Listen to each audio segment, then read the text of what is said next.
Adam, thank you very much for joining me on Headstrong. Hey man, cheers for having me. I really appreciate it. It is first episode of season 13. Ooh. So it's a new year. We're recording this in January.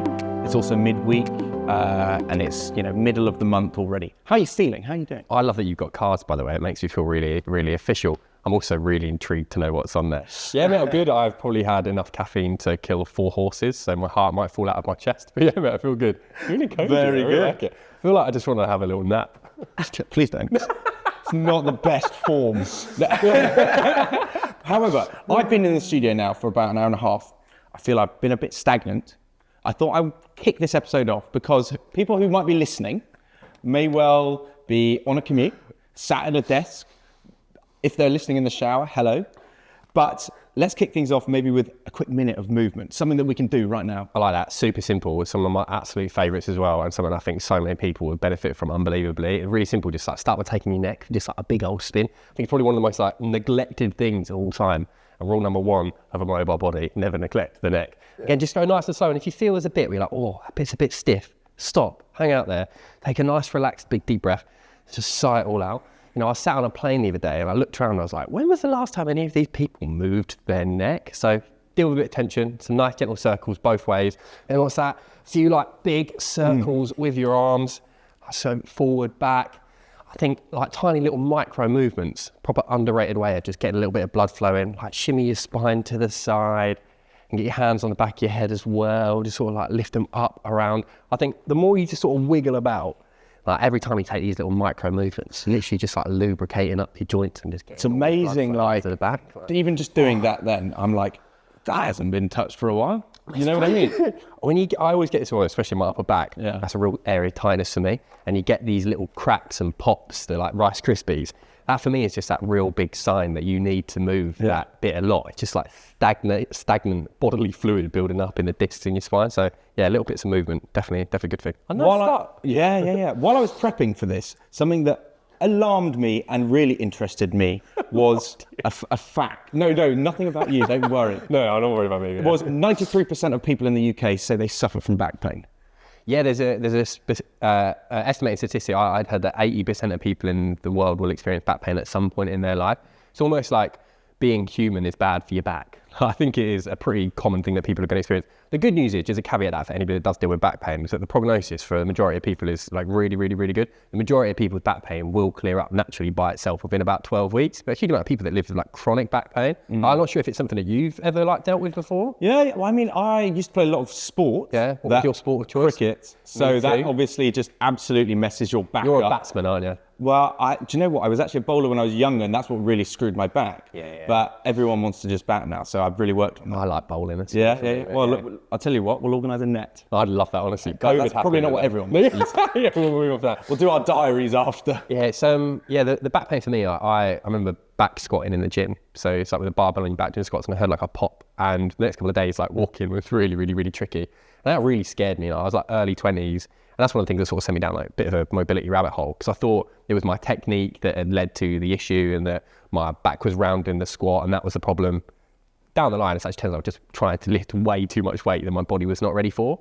But it really is scary for anybody that like has had a back injury because like, you damage your ankle or your wrist, you can kind of manage and go about life. But when you do your back, the impact that has on everything you do is massive. But also you can become really fear avoidant of movement. I think that's one of the worst things that anybody can do for their life is develop fear around moving, because the longer you abstain from those positions, the weaker they get. So for anyone that is dealing with back pain, I believe wholeheartedly you will get through this. But the more you can encourage movement and start to build trust in your back again is so important. But yeah, scary stat. From the injury side of things, definitely causes back pain, but even just, and it's hardly surprising, the amount of time people spend at desks, social media. I forgot to do it. I was going to go to the shop and buy you a little bag of sweets of prawns, and I forgot. I'm really sorry. I'm really upset about that. I know the little foamy one. Yeah. I was going to bring some. And haven't had them in years. Brilliant. Anyway, we'll talk about that and stuff. But as I said, it's hardly surprising. The first thing I want to ask you is, what is the most repeated and consistent question people ask you across your social media? That's a really good question. I get asked all the time about like how to sort of manage specific injuries, which I always sort of have to caveat, like I'm not a medical professional and I don't know absolutely everything under the sun. And I think the most thing I'd say to people is that to have trust in their body that time is an amazing healer, and that most musculoskeletal injuries will heal by themselves over time. But again, to sort of caveat that with try not to be fear avoidant. And I used to think for a long time that when you injured something, it's probably a really good idea to rest that thing totally. And a rest at the beginning is a good thing. Let the injury sort of calm down a little bit and not be so angry at you. But the more quickly you can get back into movement and encourage even gentle movement of the damaged area, the more you literally pump in fluid that's going to help the healing process along the way. So get asked about injury all the time. But really, one of the things I'm sort of learning is that I think most of us know we need to move more, but actually it's like how people work it into their lives is what people really struggle with. Like there's so much information on the internet that everybody is bombarded with tips and tricks of what to do, but actually how you make that a part of your life that sticks for life is the really, really, really challenging bit. And that's what I think a lot of people would benefit from focusing on a little bit more, making it more manageable and fit into their life. A beautiful segue, because I've got a great solution. No, but let's talk about... Do you need a job in marketing? Let's talk about the Bible that is your book, How to Build a Body That Lasts. I mean, we were talking about the writing process you weren't a fan of, but the finished product you're very proud of. It was really tough, mate. Yeah, I mean, there's a reason I became a personal trainer. It wasn't exactly to write a book, but I feel really grateful to have had the opportunity. And yeah, I think something I'll definitely look back over time with like a huge amount of pride. And yeah, I'm proud of it now. It's something that I really struggled to be proud of because you focus so much on the product and to try and sell the thing, like marketing something like that is something that makes me feel quite uncomfortable. But I think, I've had a lot of amazing feedback from from people that bought it, and I'm really, really, really grateful that people are just gaining some bit of goodness from it. Really. Yeah, for sure. I mean, I was sent it in December and had the opportunity to read it. And there were two things that I really enjoyed amongst the kind of rich detail and knowledge. The two things, and I want to make sure I wrote it down to get it right. So the mobility snacks, I love. So finding things that we do consistently every day and fitting in movement. For example, like you said, boiling the kettle, doing 10 press-ups on the counter. I've started doing it. And I told my girlfriend, I said, I read this, let's start doing it. So Post-it notes all over the house. I love that. Mate, Post-it notes are such a powerful reminder. I think really underrated as well. Having a big like luminescent purple square staring at your face telling you to do something is quite funny to ignore them. But I think for so long in my life, I've seen exercise has to be this really big event, like going for a run or going to the gym, whatever it might be. And even sort of gearing yourself up to roll out a yoga mat and do a follow along on YouTube, whatever it might be. And it can feel really off-putting. And so many of us feel this massive resistance to exercise. And although they're like those dedicated sessions, they're your meat and potatoes of your roast dinner, actually the movement snacks or mobility snacks, whatever you want to talk about, the tiny little nuggets of movement you can sprinkle in your life, they're all the added bits, I'm not going to complete the roast dinner. I think you kind of get the analogy, but they're the bits that really add up to compound interest. And 10 push-ups on a countertop might not seem like a lot, and they're not, and it's not meant to seem like a lot. But if you do that 3 times a day, by the time you multiply that across the year, 30 push-ups in a day is over 10,000 in a year. And like that compound interest over time is absolutely massive. And you can start to identify the things that you do every single day, whether it be sitting at your laptop writing an email, making a cup of tea, brushing your teeth, and you can start to pair that with movement, like habit stacking. I'm sure so many people are familiar with the concept. Like that's where monumental changes really happen. And it's like how you can grease the grooves in your body and just keep it all oiled up and lubed up by making movement more of a consistent part of it. And yeah, I'll rate you for doing that, because it's funny just writing the book, but people actually doing it. Yeah, exactly. It's nice to see proof of concept. Yeah, 100%. Yeah, definitely. Go on. Is there one that you have tried out that's a bit niche, a bit rogue? No, but you know what I mean? Like, is there something like, so boiling the kettle, doing the countertops, the fridge, squats, is there like a weird one where you're like, yeah, I always, you fitted one in? Is there a niche one or one that didn't work? Mate, there's a funny thing you say about the ones that don't work, because I might write about all these things. I don't do them all the time. No, of course. I think it's so important that you don't get into this like all or nothing mentality that you have to do it every single time. But even if it only happens 50% of the time, that 10,000 still becomes 5,000. I can't think of any wildly niche ones that happen, but the main thing I do, like I love getting on the floor rather than sitting on a sofa, and how much movement comes from just like sitting on the floor as being one that definitely sticks with me probably more than anything. I can be a bastard at standing on my walking pad. I've got a little like mini treadmill at home that sits under my desk and just standing on it rather than turning it on. And that's one I have to remind myself that actually turn the fucking thing on. That's definitely a helpful one. But love that. The other thing that I really liked about the book, because it's interesting that you think about this, is the buffer zone. And from that, it's asking yourself those two questions. So, and I know that with it being January, everyone will have asked this made resolutions and said, oh, how many times can I go to the gym in a week? So how many workouts would you happily do in a week? And then the other question that I think really resonated with me was, what is the minimum amount of times I can work out that I will 100% commit to in a week? So having that buffer zone is a really interesting way of doing it. And I put this to my girlfriend yesterday as a test. And I said, how many times do you want to go to the gym? And she went, oh, I think minimum 3. And I said, is that like 100% committed? And she said, yeah. And I'm not outing her or shaming her, but it will be probably 2. And I said, what's the buffer zone? What's the 100% commitment? And then what's the reach target, the ideal scenario? Yeah. So I really like that mindset. Yeah, that was a game changer for me because I spent so much of my early 20s trying to get into an exercise habit and really failing miserably.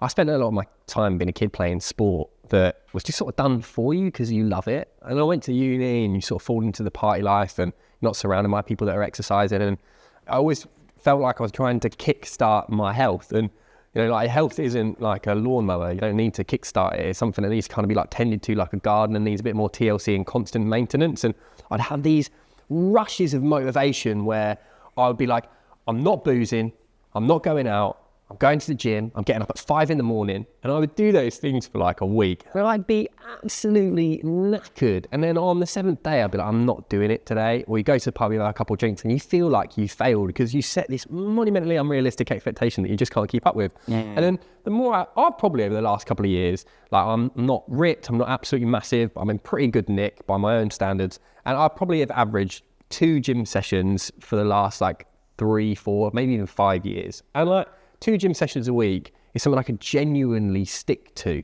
And I think if you give yourself a little bit of leeway to not feel like you need to, I'm not an athlete. Like I am just an average human being that wants to be incredibly averagely fit. So I think set your expectations high for yourself on what you want to achieve, but give yourself the buffer of what you will commit to irrespective of what happens in your life. I think if you can fall somewhere in that buffer zone, 3 workouts a week throughout a year is 156 workouts. Maths, amazing.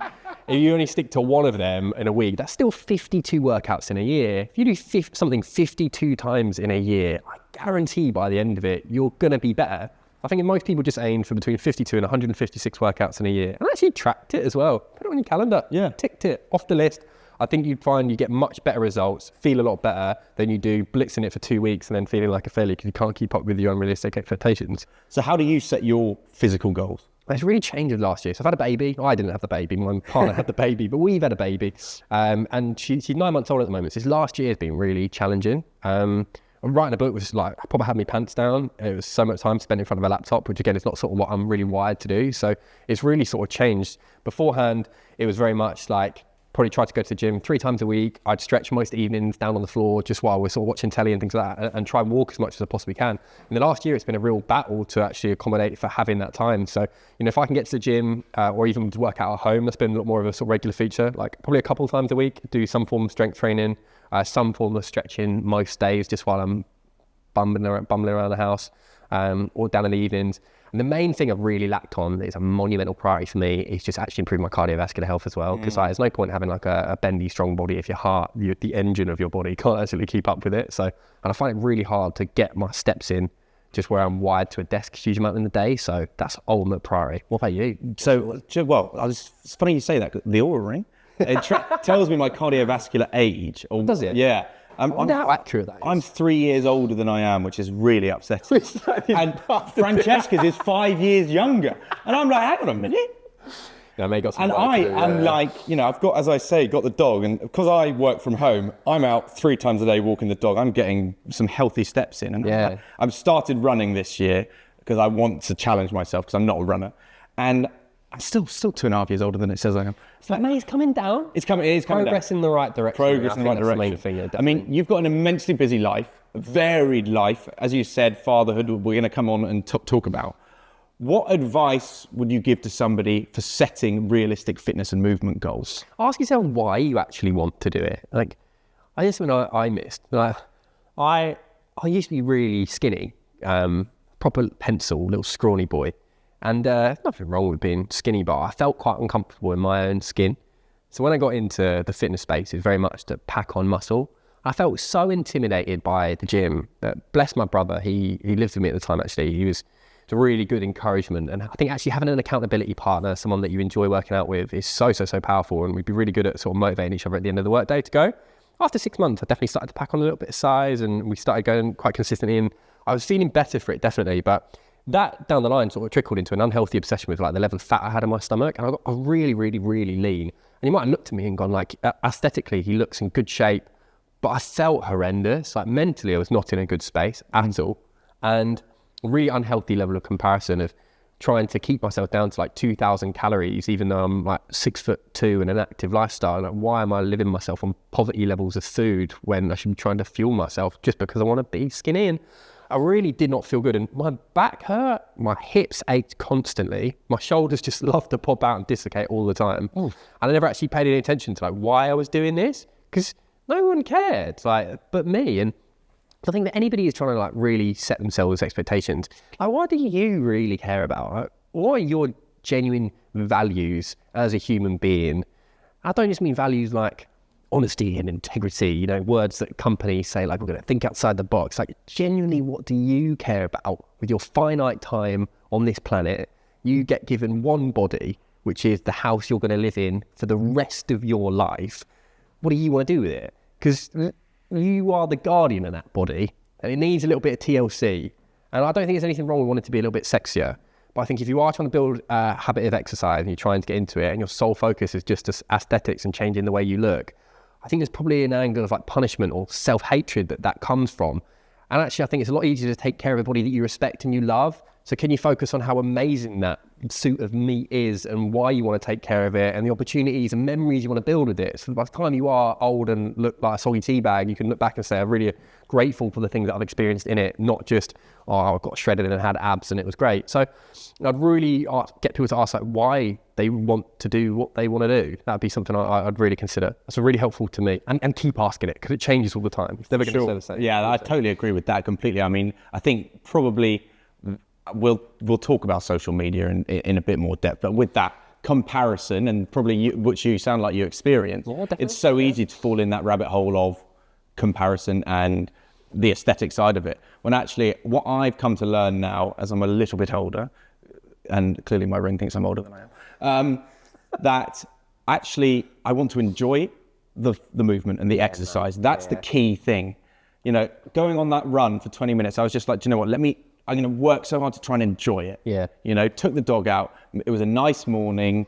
I put on a good podcast and, you know, got back and you feel way better. Yeah, I think there's something about that I really had to learn. Like, I'm not a runner, I'm not an athlete, and it's okay. Like, I really like being personal best is something as a quite competitive human that really does drive me. But actually to have that as the only track running thing or like purpose behind it, we're always trying to beat a time.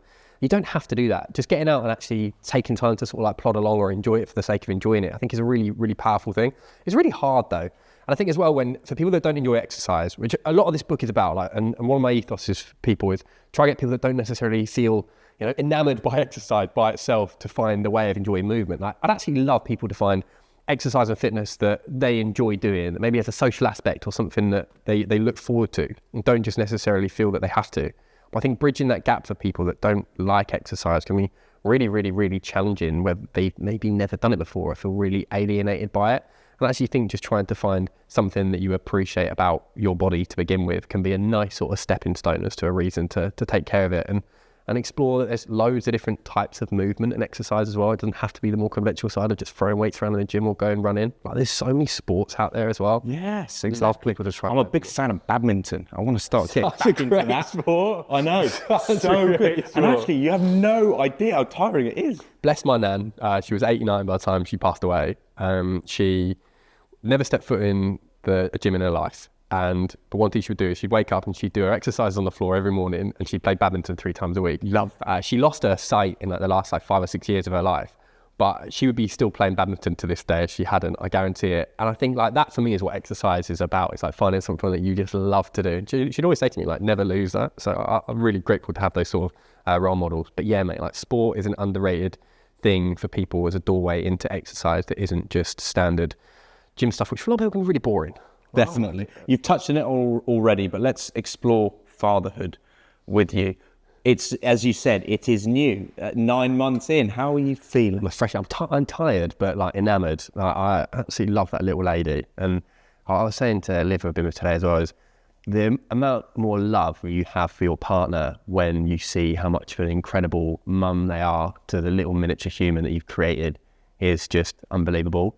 It's so weird how you can have this little human that literally keeps you up all hours of the night. They grind you down in terms of your energy, but you look at them and you just absolutely love them. I feel so unbelievably grateful to have that little human in my life. She just learned to crawl, so it's been hilarious just sort of watching her maneuver. And it's so odd, they have this like unwavering determination. It's amazing. They don't get offset by anything, you know. And I think it's quite funny how we, like as adults, we try something once or twice and get frustrated when we can't do it. Like this little human has spent 3 months just trying to lift up her big head, and then like 6 months trying to sit up by herself, and then like 9 months just trying to drag herself across the floor. And it's so funny just watching her like explore her own body. And yeah, incredible, mate. It's been hands down. I don't know if you want kids, Lou, but it wasn't something that we expected, and I'm just so grateful. She's an amazing little thing. So, were you apprehensive for fatherhood? Were you excited about it? What was it like pre-baby? Because I know that you've talked before about you can't actually believe you're a father because you're still kind of 18 at heart. You know what I mean? Yeah, 100%. And I think I'll always still feel like that. I think my dad's almost 80 now, and I think he probably still feels like the 17-year-old kid in his head, which I don't think you ever really lose. And when I always wanted to be a dad. Like it's always something deep down in my soul I feel like I'm destined to be. And when you're faced with that reality, there's definitely a moment of, I don't know if I can do this. And then you have 9 months and it's not really a shock. So you've got all this time to sort of build up to it, but then it actually happens. And it's this weird balance of you can't really believe it, but I can't imagine what life would be like without her as well. So yeah, absolutely incredible. There's definitely a level of truth of like the added purpose it sort of puts into your world when you've got a human that relies on you. Yeah, and it's nice to have a reason. So like put your phone down a little bit and spend a little bit more time. Just much more in the moment. You have to be. Yeah, I really struggle to do that as well. I think most of us sort of do. Like, it's like the word mindfulness. I think it's quite funny because it's like my mind is already quite full. We actually have a reason to just put everything away and just have this little human that's just laughing at you. It's the greatest thing. Yeah, totally. Yeah, love it, mate. With fitness and exercise, something that is so key and important is recovery and sleep. Are you getting enough of that first? No, I mean, my missus is amazing. I feel so bad moaning about sleep because of the amount that she endures. She's been an absolute rock. Poor human has not had a full night's sleep in over 9 months, and I was really lucky. I stayed in my brother's last night, had a bed to myself, and yeah, it is tough, but humans are so unbelievably resilient. And what you can actually endure is sensational, especially from her and from women's perspective that literally grow a human inside of you and give birth to it. And like, I picked up quite a few injuries last year because baby was born and I had this thing in my head. I was like, I am not going to be one of those dads that is going to let it affect my fitness. So rather than being smart and managing my recovery a lot better by reducing the amount of exercise I do, I increased it. So trying to work out every single day. Picked up a bit of patellar tendinopathy. I tore a muscle in my chest that has sort of set me back a little bit over the last year. And it's been an interesting one of trying to actually manage my own recovery while trying to deal with like projects and having a mini human that needs looking after as well. So yeah, that's been a big learning curve for me. How important are routine and consistency for you, and how's that shifted post-baby? Routine and consistency. Consistency fundamentally for me is the most important pillar for anybody who wants to achieve success in anything. There has to be a level of consistency. And I think that consistency has to be something that works in your life by your standards. And whatever that looks like, as long as there is some recurring consistency to whatever it is you're trying to achieve, then I think you will get there. The level of consistency will sort of determine the pace at which you get there, definitely. But in terms of me, for like how much routine, I've definitely craved it over the last year because I don't feel like we've really had it a huge amount. But I think when it comes down to consistency and routine, we can put so much pressure on ourselves to feel like it has to be optimal or absolutely perfect. But our lives are ever changing, and I don't think you need to.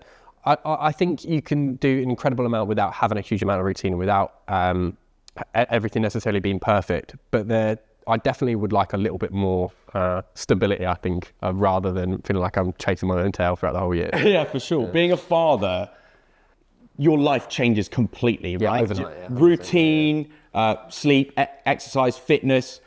What advice can you give to new parents, fathers and mothers, about fitting in fitness and movement as a new parent? Don't beat yourself up about it. you know, like your priority shifts away from you. It's not about you anymore. Like, it is about this little baby. So I think like at the end of the day, give yourself a little bit of a grace if you're not achieving fitness excellence, but focus on what you can do rather than what you can't. And I think there's a certain level you need to prioritize your own health, because that miniature human relies on you, but don't put yourself under such undue pressure, which inevitably is not going to help the process anyway.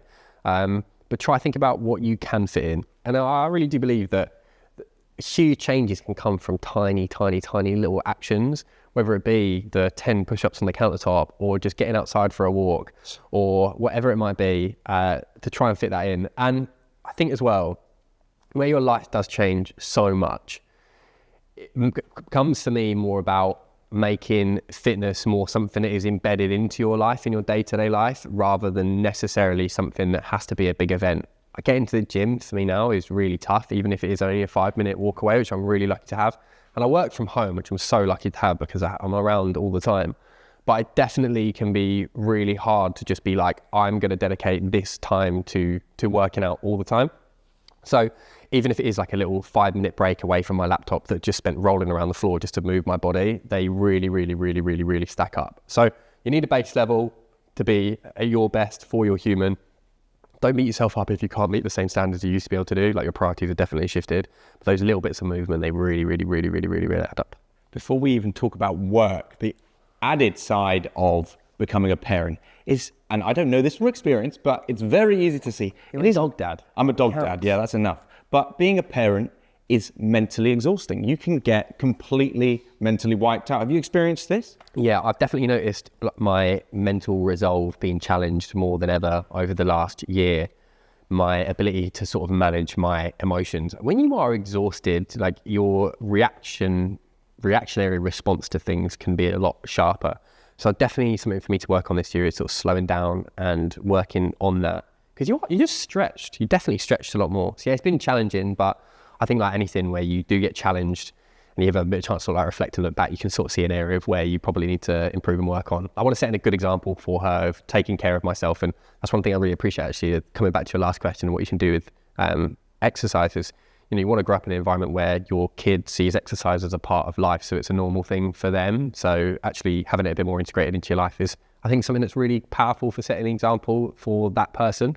But yeah, I've definitely felt there's been a huge stretch, especially with projects like writing the book and trying to release an app and all these sorts of things. Took on too much last year. Yeah, for sure. I know it's cliche, but it is also true as much as it is improving. Men are terrible at talking about their mental health and well-being. Do you find being vulnerable easy?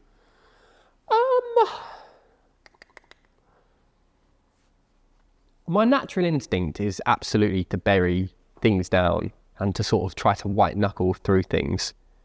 But I've learned that that isn't the best way to go about it. I think the more you try to suppress your feelings, inevitably they're going to come back to bite you and manifest themselves in different ways.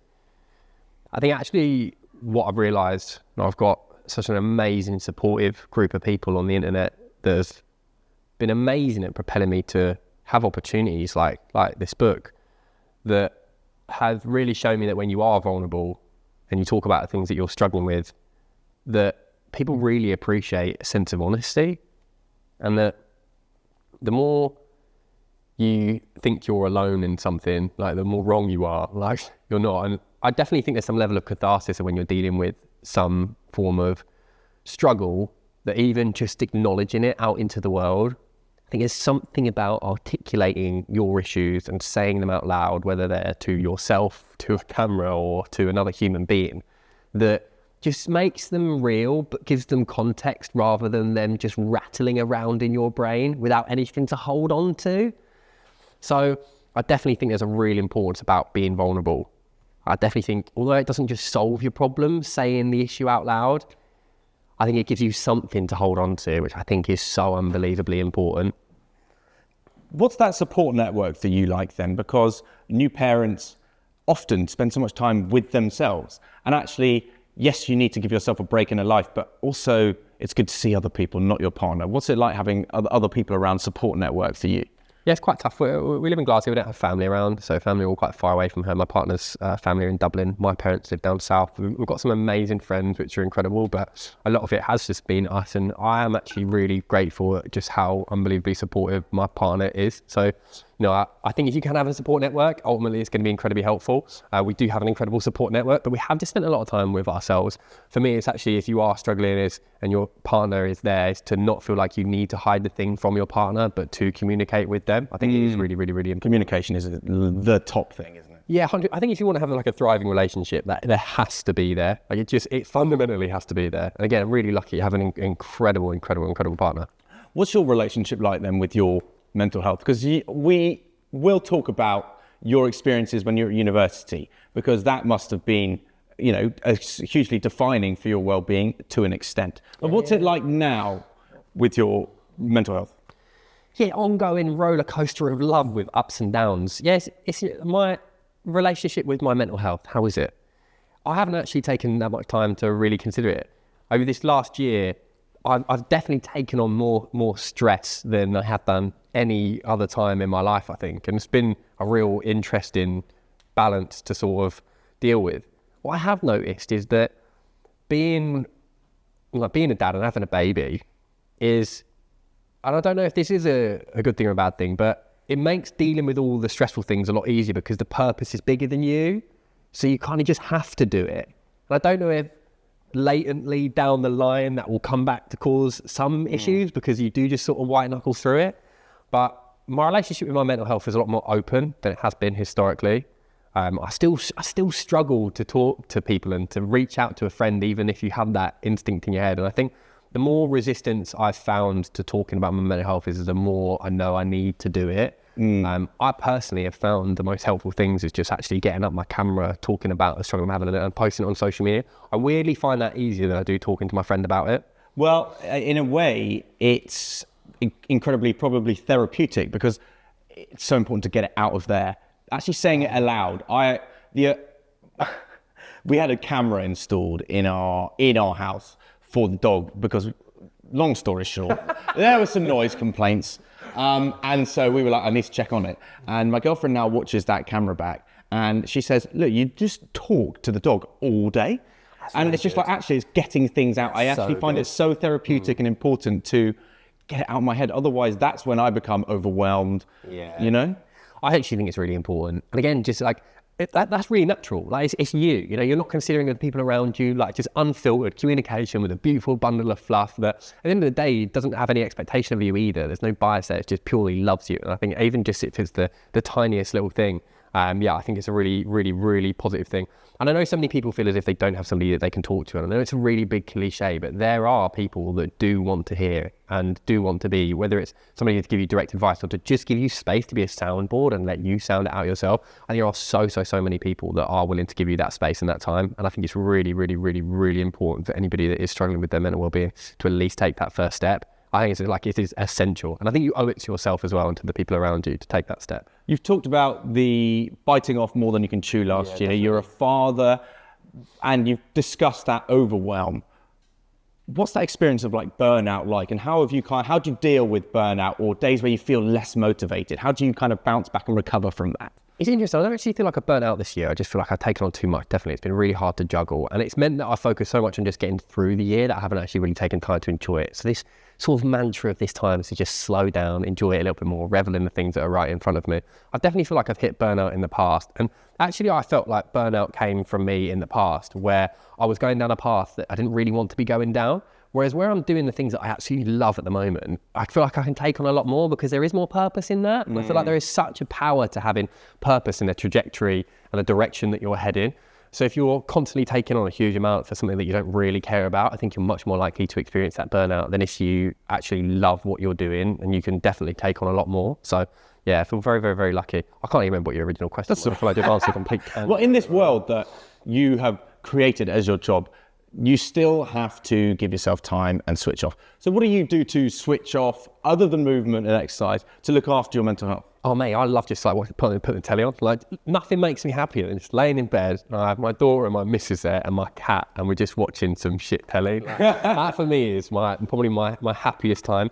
I literally just sit there, look around, and I just like feel like I have everything I need right there and then. So yeah, that for me is ultimately the thing I probably enjoy the most. Do you have any other like mental health non-negotiables, like any fresh air or like, do you know what I mean? Like where you go, actually, do you know what? I haven't been outside all day. I need to get out. Do you know what I mean? Like, are there any other non-negotiables? So like, I don't know if it's necessarily non-negotiable, but one of the things I found quite recently, and it sort of goes back to what we were talking about earlier about like, actually playing a sport. It's like, I say recently, like over the last couple of years, I'm not a football person really at all, but one of my best mates, he invited me to play some five-a-side. I went down and it was an hour of chasing around a bag of air where I didn't think about anything else. I think like whether you're in the gym or whether you're stretching or whether you're walking, you're still there with your thoughts. And I think so much of the time where we're trying to solve maybe any sort of issue or mental health struggle in our brain, and we're actively tending to it, but we're still ruminating on it. I think sometimes you need to give your brain complete space. And I think the more you can submerge yourself in an action and actually get your brain to switch off a little bit and be really, really, really present. And I know it's such a wonky sort of buzzword about being present, but for me, I don't feel like there's any better presence than for me submersing myself in a real activity that I can't think about anything else. And that for me has been probably the closest thing I can think to a non-negotiable. Getting outside is such a powerful one as well, you know, just taking time to be away. And I think that's really helpful, especially where I work from home. For anybody else that does work from home, you can be in the same four walls and really hard to switch off. Being like self-employed as well, you've sort of always got that thing in your head. But actually I found it more powerful having like an hour where I'm literally just like exhausting myself, chasing a ball around, has been probably one of the single greatest things for my mental well-being, definitely. I love that. And I think something that's great about doing what you're doing there as well, football, you're not, you might be, but you're not doing it on your own. You know, you're with people, you're surrounded by people in a team. And ultimately it's that kind of community thing, much like your social media, that community side of things. What does community mean to you? Yeah, it's so because I'm definitely an extroverted character, but I've got quite introverted, extroverted as well. And I think some sense of community, so it's like a fundamental part of being a human that is so much harder these days. And social media is a really interesting one because although we are so connected to so many people in the world, we're also so far apart in so many ways as well. So I think for me, like community is whoever like fulfills you, is surround yourself by the people that fulfill you. I think to whatever like degree that is or whatever medium that is, whether it is online or the immediate people around you, is having some people that fulfill you in some way. You've built this immense community though with all these people who follow you and look at your content and now that's built into the book that you inspire ultimately. And I know that you're also very humble in the, and you know, and so you don't necessarily talk about the success, but did you expect this success, like having this huge community together? And have you experienced imposter syndrome ever? Yeah, I think imposter syndrome is really like normal, isn't it? Like if you're ever stepping out to do something you've never done before, you should expect to feel overwhelmed by the thought of it. So I think imposter syndrome is an interesting concept because like just part of being life and stepping out of your comfort zone. So I'm totally at peace with feeling discomfort of that. And I know it's normal. It's still really uncomfortable. I said I found promoting the book really hard because there's such a permanence about writing something like that and a vulnerability that comes with putting it out into the world. Are people going to like it? Is it going to be any good? Am I chatting a load of absolute nonsense? And I found that really challenging to deal with when it comes to promoting it and to be proud of that where you are uncertain of it. And I think you release something like that, you always want to change it, like straight away. So that was very challenging and difficult. I think all those feelings are so normal. I think anybody, I mean, you created a podcast. I'm sure there's so many times at the beginning, in the early stages of doing it, 13 seasons down the line, where you were putting it out there, where you were like, is this a load of shit? Like, and then you are, thankfully, 13 years later, that you build this undeniable proof by doing it again and again and again, and you get more and more comfortable and confident with it. So absolutely dealt with it. Did I expect the success? Well, when I first started being a PT, I just thought, I was like, if I can have 30 clients that pay me like £100 a month, I can have, you know, $3,000 a month. I can live an amazing life. I was like, if I can earn 30 grand a year, I can live an amazing life. And I feel like it's exceeded my expectations more than I ever could have imagined. And I'm so unbelievably grateful for anybody that has supported me in any way. And yeah, have achieved more than I ever thought would have happened in this sort of area of my life. So. And it's even more impressive when, and I know that I've done this on purpose to come onto it at the end with your experience with your own health, because I imagine 10 years ago, if you said that you were a social media fitness expert, for a want of a better word, you'd go, nah.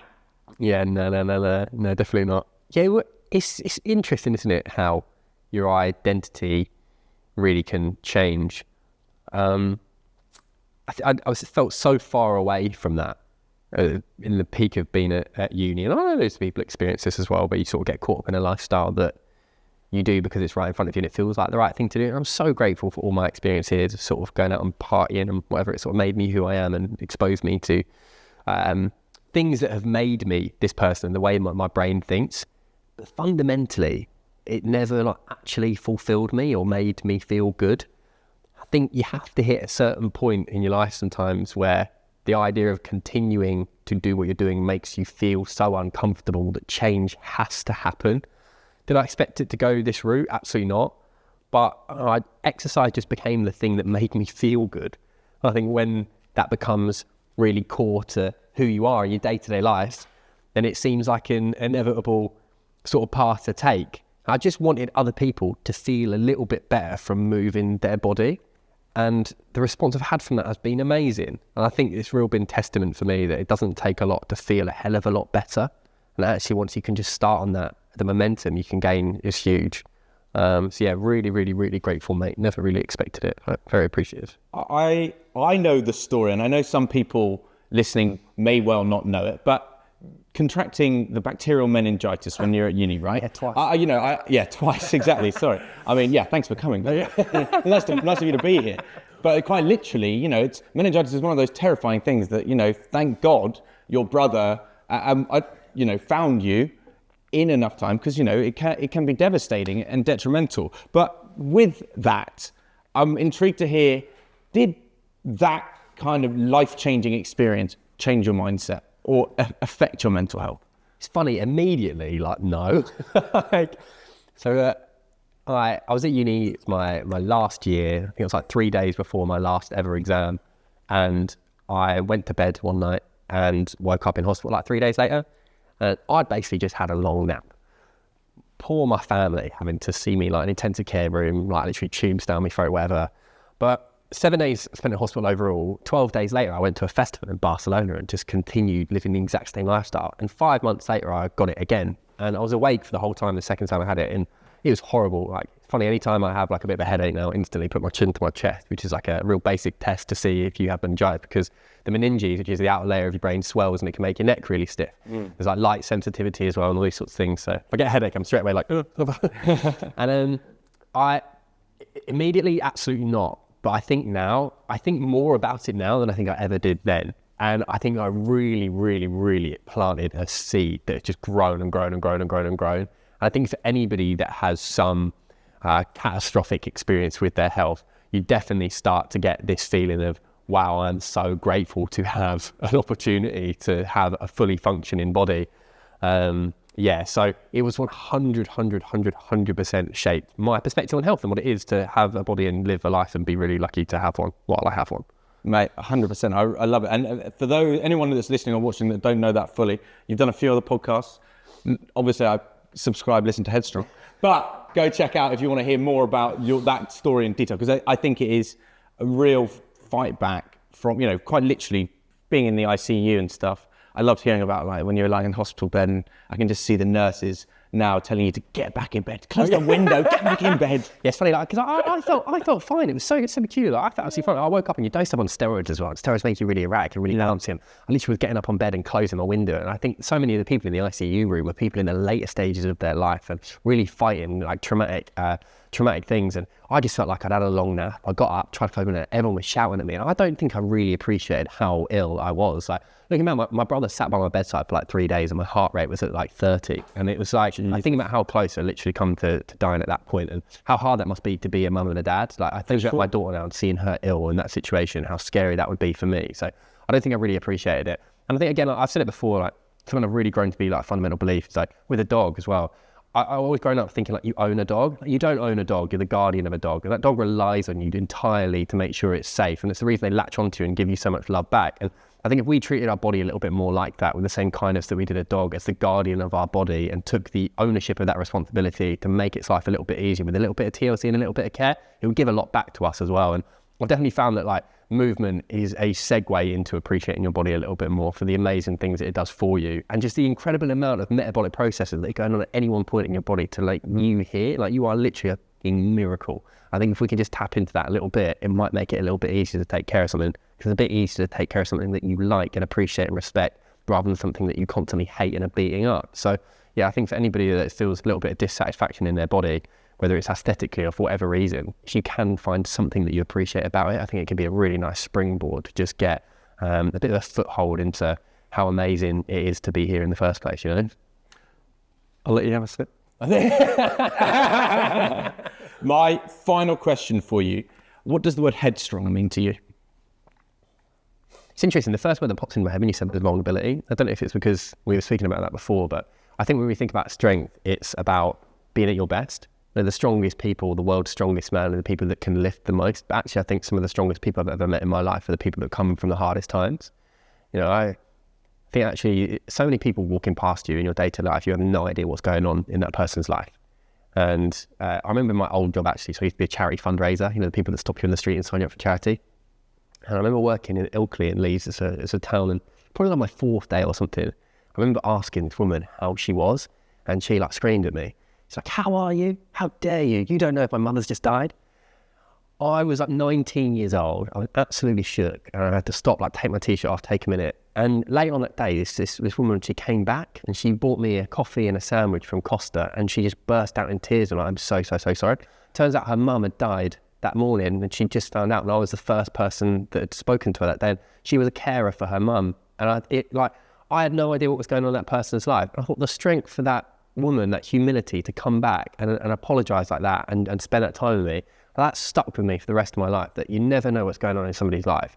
So when I think about headstrong, I think about like the vulnerability, the humility, the ability to endure those tough times, but do your best to get through them. That for me is what it's about, you know, and like, so yeah. I'm very grateful for that. That's what. Mate, that is a beautiful story. There's faith in humanity. Yeah. Literally. Hey, thank you so much for coming. I hugely appreciate it. Loves having you on. Cheers. And go check out the book, How to Build a Body That Lasts. Thank There you you so go. much. I really appreciate your time. No, all good. There we go.